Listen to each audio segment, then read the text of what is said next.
Jéhovah, Saint, Jésus-Christ, Saint, Saint-Michel, Saint, Créateur incréé, Saint. nous voulons parler de ta part. En vérité. Seigneur, restaure nos âmes. Amen. Conduis-nous dans les sentiers de la justice. Amen. Au nom de Jésus-Christ. Amen. As-tu tout essayé sans succès? Tourne-toi vers Jésus-Christ et prie. C'est le thème de cette semaine. 1 Samuel chapitre 1, versets 9 à 10 sera notre texte de base. Anne se leva après que l'on eut mangé et bu à Silo. Le sacrificateur Élie était assis sur un siège près de l'un des poteaux du temple de l'Éternel. Et, l'amertume dans l'âme, elle pria l'Éternel et versa des pleurs. Alléluia. Alléluia. Alléluia. Alléluia. Alléluia. Alléluia. L'amertume dans l'âme. Chers bien-aimés, dans les moments où tout s'écroule, dans les moments où on se demande si Dieu existe vraiment, laissez-moi vous dire, bien-aimés, que ce sont les moments les plus importants de notre vie. Car c'est de la souffrance naît le bonheur. Écoutez-moi, il n'y a pas ou il n'y en aura pas de bonheur sans la souffrance, ni l'élévation sans la croix. Les souffrances, les troubles font rapprocher les vrais enfants à leur père. Celui qui abandonne le Seigneur à cause de la souffrance n'était pas un véritable enfant. Hébreux chapitre 3, le verset 12. Prenez garde, frères, que quelqu'un de vous n'ait un cœur mauvais et incrédule au point de se détourner du Dieu vivant. Voilà.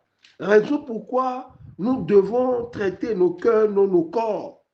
Dans les moments de difficulté, on prie avec les mots de ceux qui ont traversé des épreuves. Regarde dans la Bible, il y a des hommes qui ont traversé des épreuves. Car, bien-aimés, n'oubliez pas quelque chose. Alléluia. Alléluia. Tu dois savoir que la souffrance, que tu n'es pas le premier. Tu dois savoir que ce que tu traverses, tu n'es pas le premier souffrant de la terre et tu ne seras pas le dernier. Ce qui est important, ce n'est pas la souffrance, mais la nouvelle naissance et la foi. 1 Jean chapitre 5, le verset 4. Car tout ce qui est né de Dieu triomphe du monde, et la victoire qui triomphe du monde, c'est notre foi. Donc, les souffrances, les difficultés viennent pour vérifier notre foi. C'est ça, raison pourquoi sur la mer, lorsqu'il y a soulèvement, la tempête, les flots de la mer, Jésus-Christ dormait, il ne dormait pas, mais il les a amenés pour jauger leur foi. Parce que tout ce qui est né de Dieu triomphe du monde. Et la victoire qui triomphe du monde, c'est notre foi. Ce n'est pas nos danses, ce n'est pas nos beaux paroles, non. La nouvelle naissance et la foi sont très importants pour un chrétien, car dans la vie de tout être humain, chrétien, païen, musulman, animiste, toute dénomination confondue, il y a toujours une partie sombre dans la vie de tout le monde. Car Dieu n'a pas seulement créé le jour, mais aussi la nuit. Ce n'est pas pour rien que la parole déclare prier sans cesse. Ce que la prière ne peut faire, rien ne peut le faire.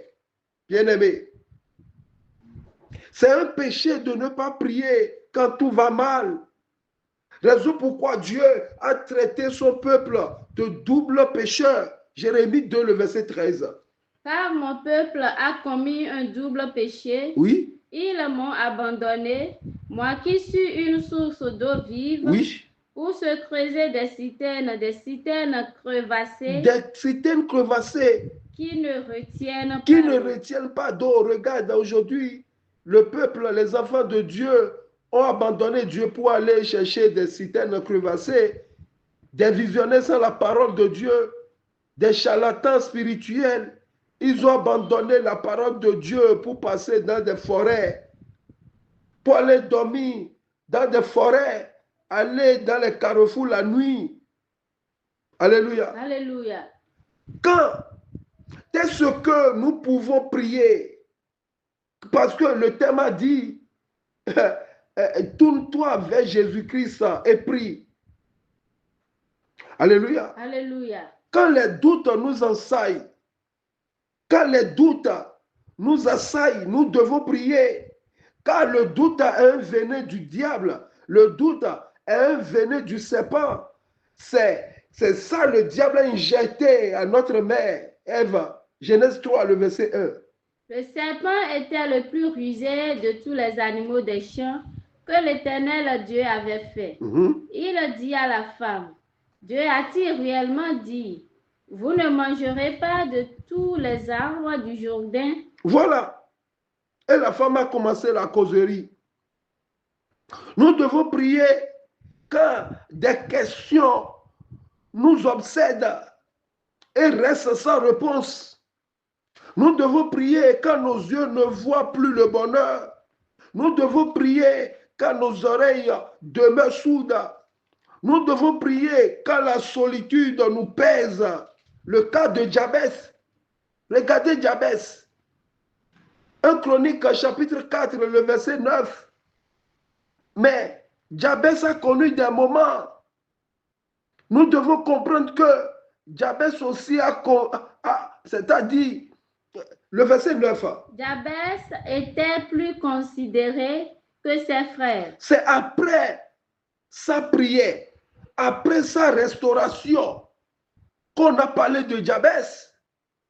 C'est après son élévation que la Bible a parlé de lui. La Bible a parlé de sa restauration avant de parler de son problème. Vas-y.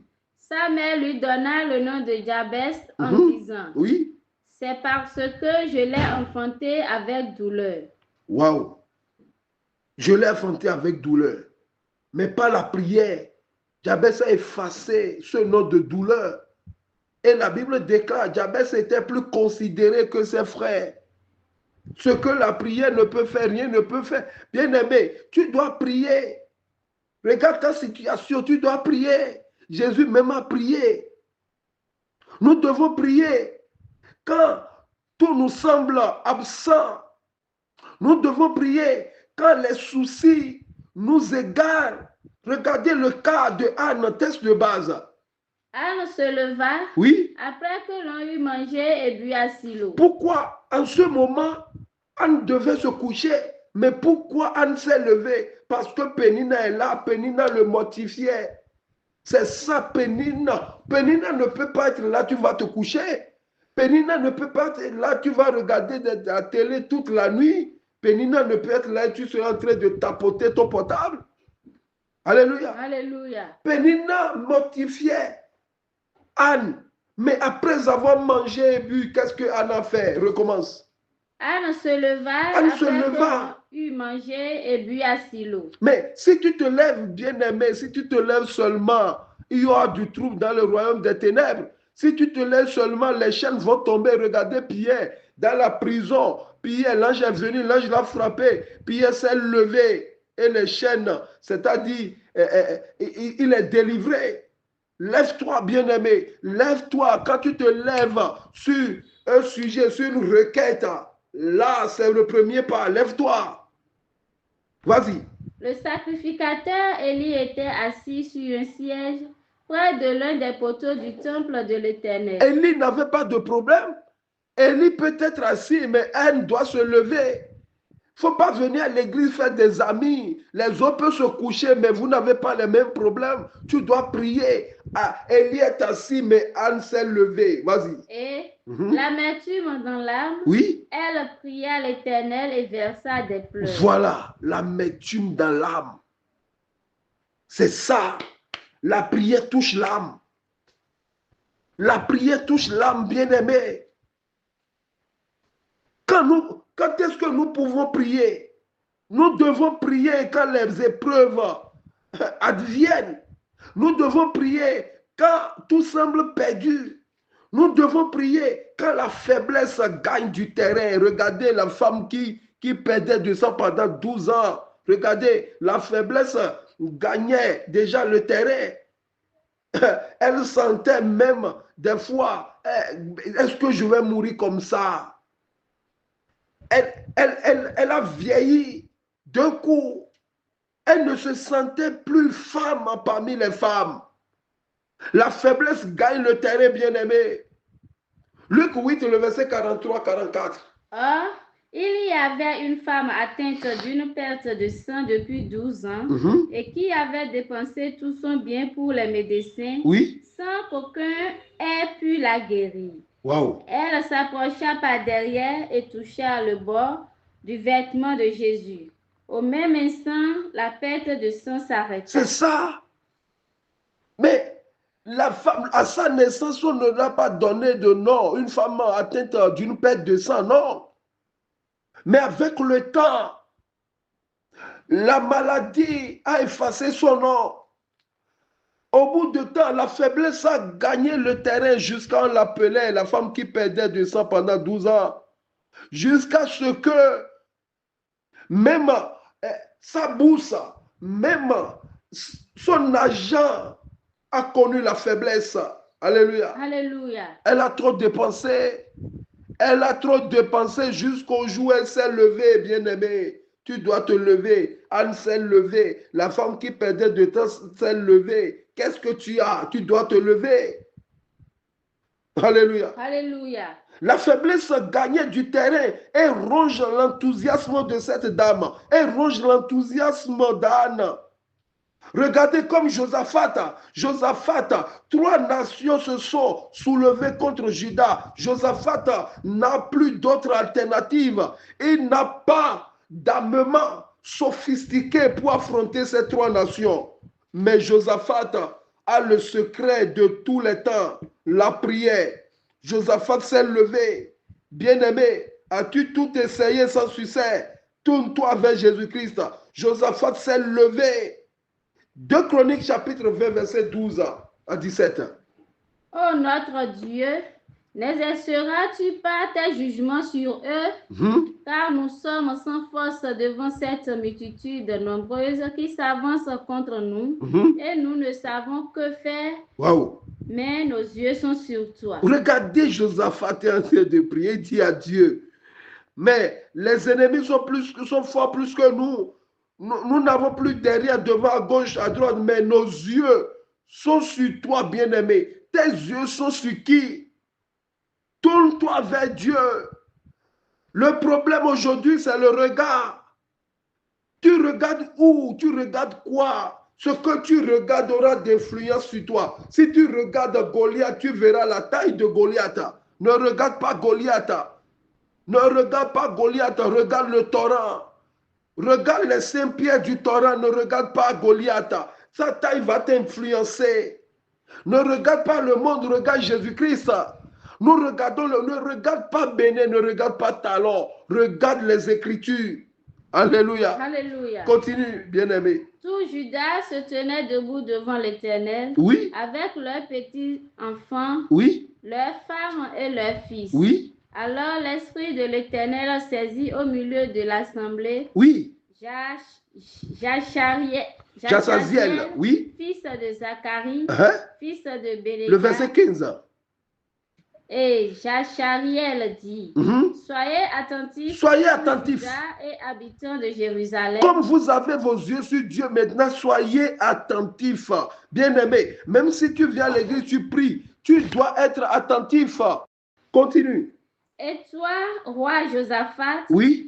Ainsi vous parle l'Éternel. Ne craignez point et ne vous effrayez point devant cette multitude nombreuse, car ce ne sera pas vous qui combattrez, ce sera Dieu.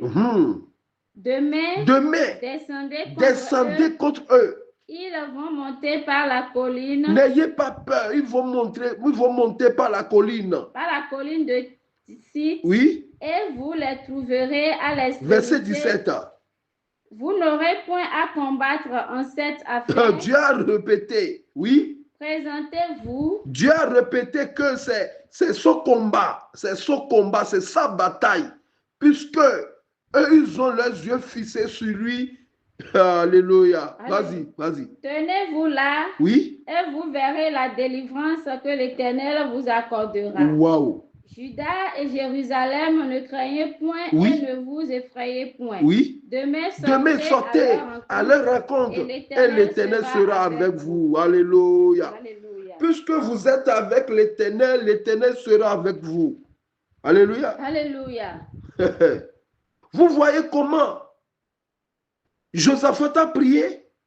Vous voyez comment prier, résoudre résoudre les problèmes, les conflits? Et si Josaphat n'avait pas compté sur Dieu et sur la prière, il va gagner la honte. Et tout Judas sera dévoué, pas interdit. La prière, la solution à tous les problèmes, bien-aimés. Ce n'est pas les œuvres soi-disant spirituelles. Ce n'est pas de payer carabasse, de payer ainsi de suite, de faire des achats. On dit, la dame qui perdait de sang a trop dépensé. Elle n'a pas de gain de cause.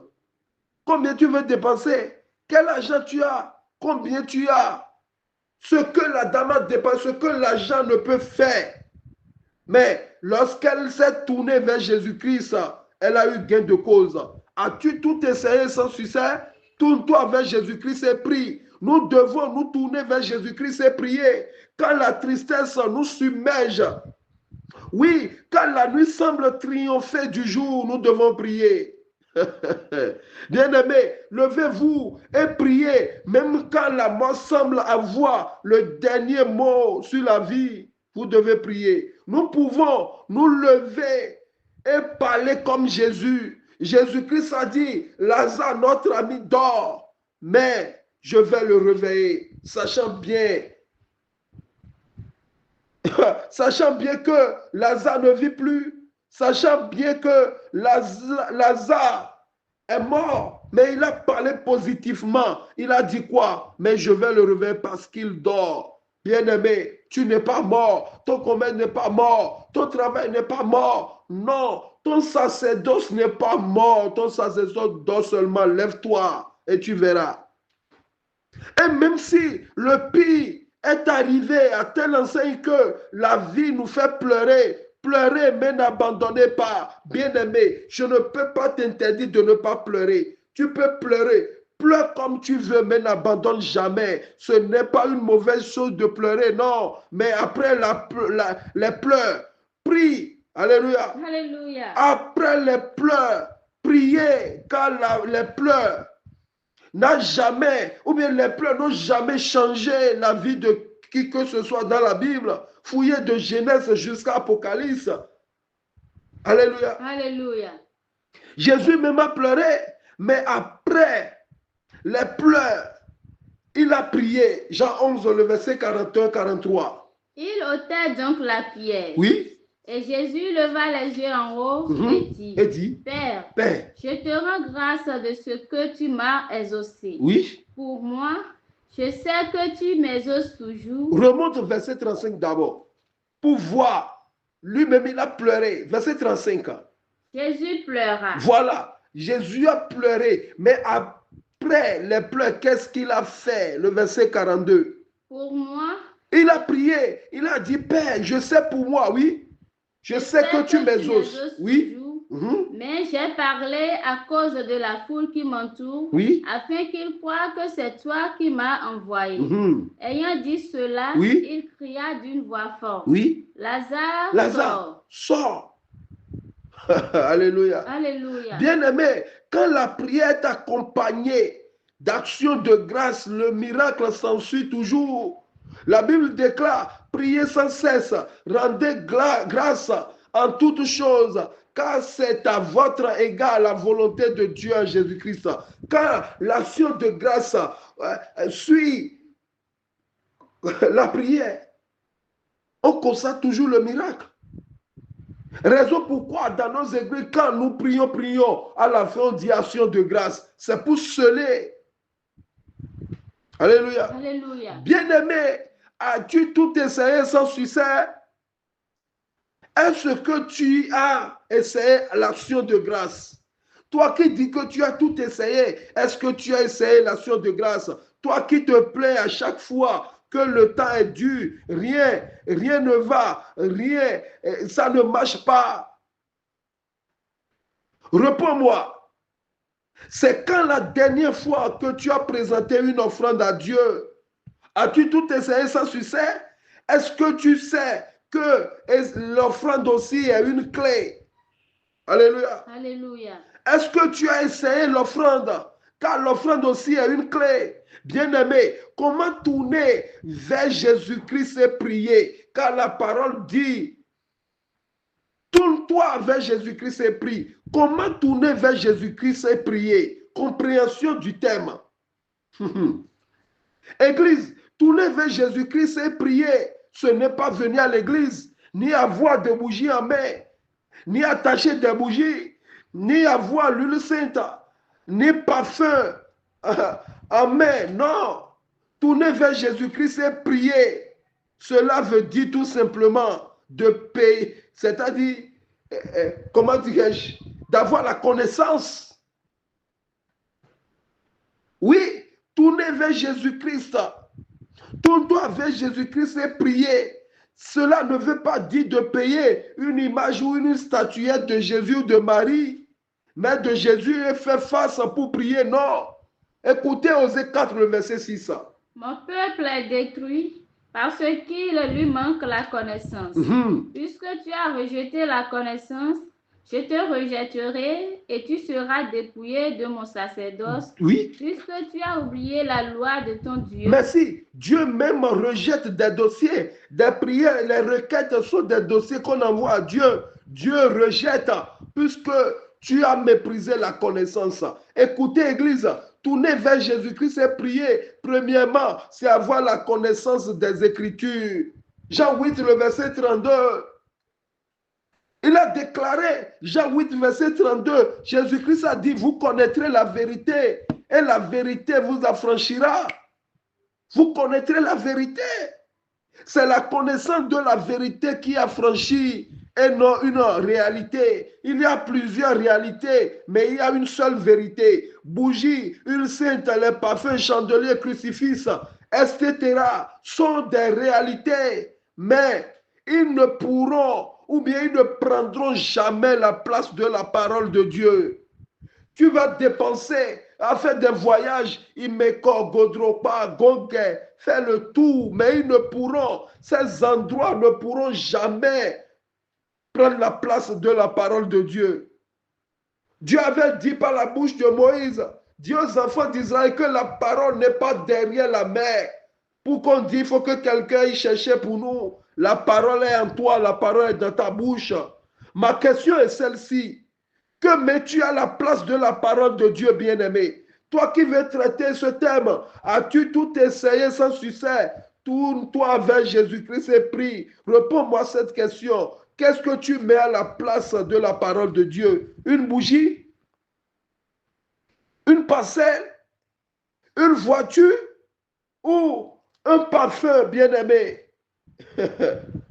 Oui, je te comprends que tu as tout essayé sans succès, mais laisse-moi te dire que ces choses dont tu as essayé ne contiennent pas de vie, raison pourquoi tu n'as pas eu gain de cause. Seule la parole de Dieu contient la vie. Jean 6, le verset 66. C'est l'esprit qui vivifie. Oui. La chair ne sert à rien. Les paroles que je vous ai dites sont esprit et vie. La parole de Dieu est esprit et vie. Une bougie n'est pas esprit et vie. La parole de Dieu bouge, mais une bougie ne peut pas bouger. C'est ce qui a la vie, qui peut donner la vie. Maintenant, toi qui dis que tu as tout essayé, viens essayer la connaissance de la parole et tu verras. Waouh! Viens essayer la connaissance de la parole. Seule la parole a la capacité de te donner les clés, car la parole donne au-delà du succès. Oui, la parole ne donne pas seulement le succès, mais la réussite. Josué 1, le verset 8, la parole déclare que ce livre de la loi ne s'éloigne point de ta bouche, médite le jour et nuit ou agis fidèlement selon tout ce qui y est écrit. Oui. Car Car c'est alors que tu auras du succès dans tes entreprises. C'est alors que tu réussiras. Voilà, Dieu a déjà tout dit.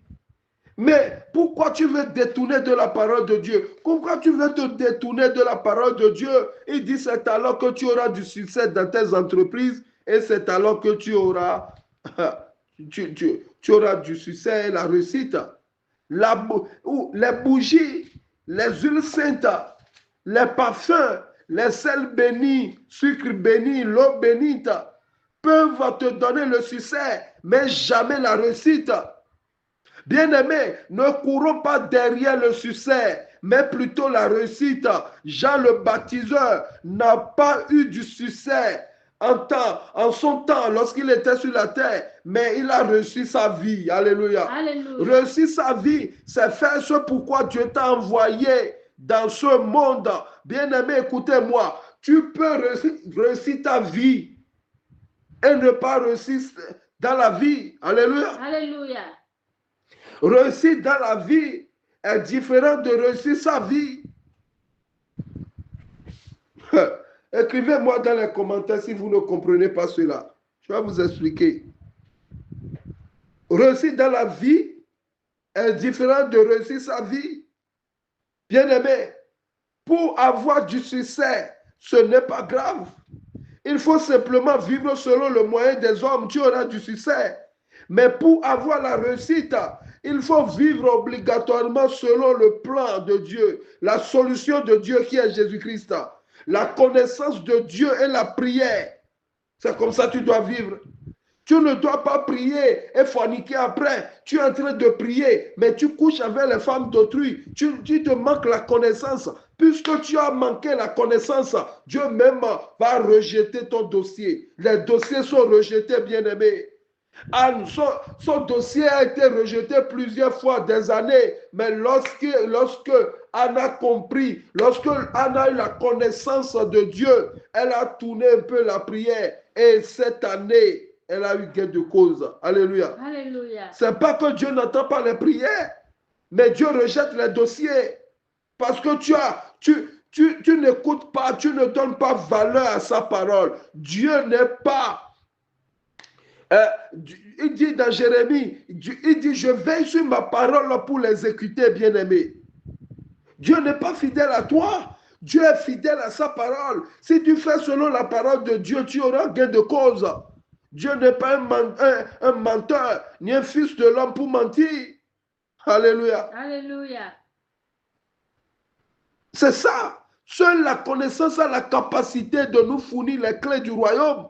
Quand Jésus parlait à Pierre, écoutez ceci, Église. Quand Jésus parlait à Pierre des clés, dans Matthieu 16, le verset 19, écoutez, il dit, je te donnerai les clés du royaume des cieux. Ce que tu lieras sur la terre sera lié dans les cieux. Oui. Et ce que tu délieras sur la terre sera délié dans les cieux. Waouh, quelle autorité!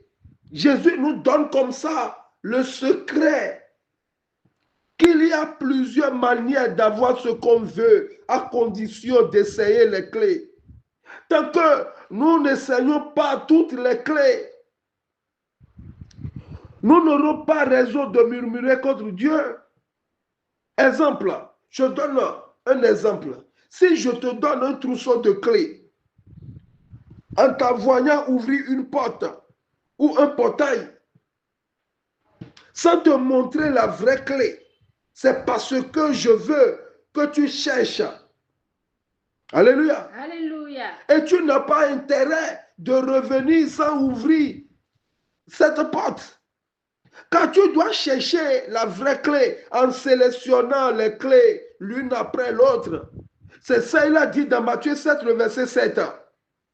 Demandez et l'on vous donnera. Oui. Cherchez et vous trouverez. Frappez et l'on vous ouvrira. Oui. Car quiconque demande reçoit. Celui qui cherche trouve. Oui. Et l'on ouvre à celui qui frappe. Waouh. Alléluia. Alléluia. C'est le secret. Car quiconque demande reçoit. Celui qui cherche trouve. Et l'on ouvre à celui qui frappe. Bien-aimé, pourquoi te décourages-tu? As-tu demandé? As-tu cherché? As-tu frappé? Chers frères et sœurs en Christ, les clés sont entre nos mains. Les clés sont entre vos mains. Apprenez à les utiliser, bien-aimés.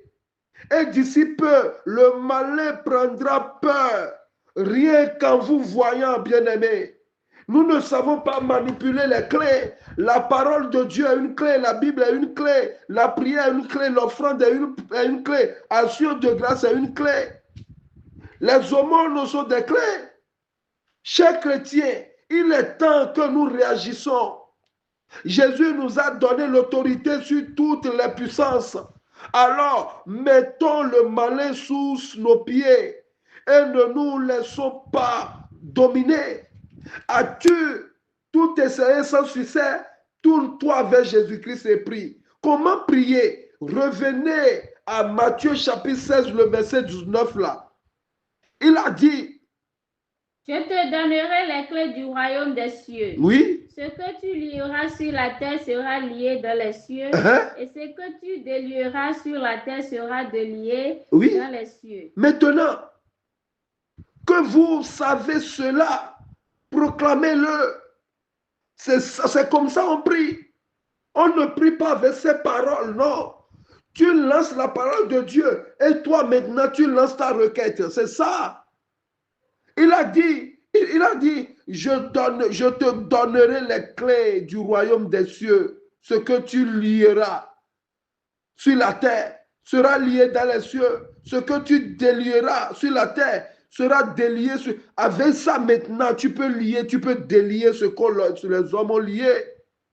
Alléluia. Alléluia. Proclamez-le et libérez la puissance de Dieu afin qu'elle travaille en votre faveur. En plus, je vous rappelle que le Père nous a donné le nom Jésus-Christ, le nom qui est au-dessus de tout nom et au nom duquel tout genou fléchit. Alléluia. Alléluia. Aussi, ne perdez pas votre temps, bien-aimés. Je dis cela. Écoutez bien, Église. Frère, ne perdez pas votre temps ni votre énergie à vous soucier de ce que fait ou non le diable. Aujourd'hui, l'Église est trop connectée au diable. Voilà aussi un signe de la manque de connaissance. On fait trop l'éloge du diable. On le célèbre trop. Mettons-le à sa place. Si on amène en action de grâce, il faut insulter obligatoirement le diable. Pour qu'une église soit vivante, chaud de nos jours, il faut attraper la sorcellerie, il faut parler du diable, il faut parler des choses. Waouh! Hey. Alléluia! Alléluia! Il dit quoi? Prenez, Éphésiens chapitre 2, le verset 9, 10. C'est-à-dire, nous devons prendre autorité sur le diable, lier les esprits mauvais qui essaient de détruire notre famille, nos églises. Nous devons délier la parole de Dieu sur la terre et affermissez votre proclamation par le nom de Jésus. 2 versets 9 à 10, Philippiens. C'est pourquoi aussi Dieu l'a souverainement élevé et lui a donné le nom qui est au-dessus de tout nom. Merci. Alléluia. Alléluia. Ce nom, le diable même crée. Il y a des moments où tout s'écroule, où l'on perd pied, où tout se brouille. On ne comprend plus rien. On se demande parfois si Dieu existe vraiment. Des fois, il n'est pas facile d'exprimer ce découragement, sa tristesse, son angoisse. Bien-aimé, quand la révolte vous traverse, il faut toujours compter sur Dieu, car c'est lui qui a la carte routière. Peu importe ce que vous traversez, bien-aimé, ne doutez jamais de l'amour de Dieu. Regardez David, il était parti en guerre. Il était parti en guerre pour l'Éternel. Et à son retour, les Amalécites avaient fait une invasion dans sa maison, fait prisonnier ses femmes et tout ce qui s'y trouvait, petits et grands. Malheureusement, que les ennemis n'avaient tué personne. Mais ils avaient tout kidnappé. Et après avoir brûlé la ville de David, les ennemis s'étaient remis en route. David et ses gens arrivaient à la ville et ses petits soldats arrivaient à la ville. Et voici, elle était brûlée, la ville était entièrement brûlée. Et leurs femmes, leurs fils, leurs filles étaient amenés captifs. Waouh! Alors David et le peuple qui était avec lui levaient la voix et pleuraient jusqu'à ce qu'ils n'eussent plus la force de pleurer. C'était le chaos. Car les deux femmes de David avaient été amenées captives, Ashirona de Gisèle et Abigail de Carmel, femme de Naboth. Les ennemis les ont amenés en captifs. Écoutez ce qui s'est passé. 1 Samuel 30, le verset 6.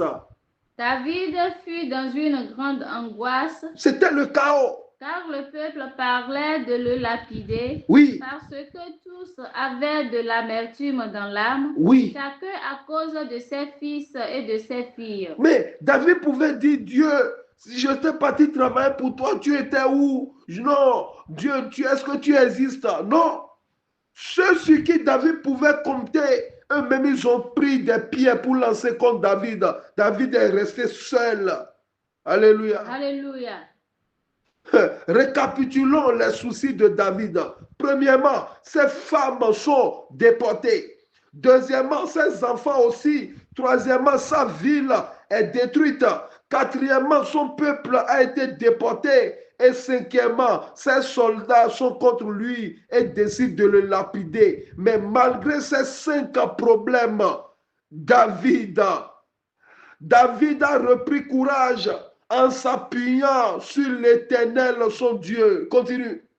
Mais David reprit courage en s'appuyant sur l'Éternel, son Dieu. Mais bien aimé, reprends courage. Dieu n'a pas encore dit son dernier mot. Ce sont les hommes qui parlent sur ta paroisse. On dit que tu es pauvre. Est-ce que Dieu a dit que tu es pauvre? On parle mal de toi. Est-ce que Dieu a parlé mal de toi? Le chien boit, la caravane passe. Alléluia. Alléluia.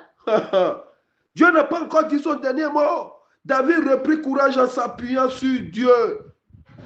Bien-aimé, j'aimerais te demander qui est ton appui. Bien-aimé, qui est ton appui? Tes connaissances, ton diplôme, tes entreprises ou ta sagesse? La parole de Dieu déclare, confie-toi à l'Éternel de tout ton cœur et ne t'appuie pas sur ta sagesse. Alléluia. Alléluia. Est-ce que David a fait? Est-ce que David il a mal fait en s'appuyant sur Dieu? Non. Mais après avoir s'appuyé sur Dieu, qu'est-ce que David a fait? Il a prié. Et dans sa prière, il a posé 2 questions à Dieu. Et Dieu l'a donné 3 réponses. Alléluia. Alléluia. 1 Samuel chapitre 30, verset 8. Et David consulta l'Éternel. Écoutez sa prière, oui. En disant, poursuivrai-je cette troupe? Oui, première question. L'atteindrai-je? Deuxième question. L'Éternel lui répond. Maintenant, l'Éternel veut répondre avec 3 réponses. Oui. Poursuis. Car tu atteindras. Deuxièmement, tu atteindras. Et tu délivreras. Troisièmement, tu délivreras. Alléluia. Alléluia. L'Éternel l'a mis au large. L'Éternel veut faire plus que... veut nous, c'est-à-dire veut aller au-delà de nos requêtes. Bien-aimé, tu perds beaucoup si tu ne pries pas. Alléluia. Alléluia. C'est ça. Bien-aimé, as-tu tout essayé sans succès? Tourne-toi vers Jésus-Christ et prie. Bien-aimé, c'est une bénédiction de tourner vers Jésus-Christ, car il tient toujours promesse. Quand il dit le fait, poursuis, car tu atteindras et tu délivreras. Vérifions si ça s'est réellement passé. Le verset 18-19. David sauva tout ce que les Amalécites avaient pris. Oui. Et il délivra aussi ces 2 femmes. Oui. Il ne leur manqua personne. Oui. Ni petit ni grand, ni fils ni fille, ni aucune chose du butin, ni rien de ce qu'on leur avait enlevé. Wow. Bien. Oui. David ramena tout. David ramena tout, bien-aimé. Tout, c'est tout. David a ramené tout. Il ne faut pas douter, car il délivrera le pauvre qui crie et le malheureux qui n'a point d'aide à dire. Somme 72, verset 12. Bien-aimé, ne doutez pas de Jésus-Christ. Tournons nos regards vers lui et non sur les idoles. Car Somme 34, verset 5 dit, quand on tourne vers lui les regards, on est rayonnant de joie et le visage ne se couvre pas de honte. Soyez bénis. Amen. Au nom de Jésus-Christ, Amen. Jéhovah, Saint. Jésus-Christ, Saint. Saint-Michel, Saint. Dieu Tout-Puissant, Saint. donne-nous, Seigneur, de ne point jamais douter un seul instant de ton amour, Seigneur. Accorde-nous ta parole. Amen. Donne-nous la connaissance. Amen. Accorde-nous la grâce de comprendre ta parole. Amen. Aide-nous à associer ta parole à nos paroles. Amen. Au nom de Jésus-Christ. Amen. Amen. Amen. Au nom de notre Seigneur Jésus-Christ. Alléluia. Alléluia. Alléluia.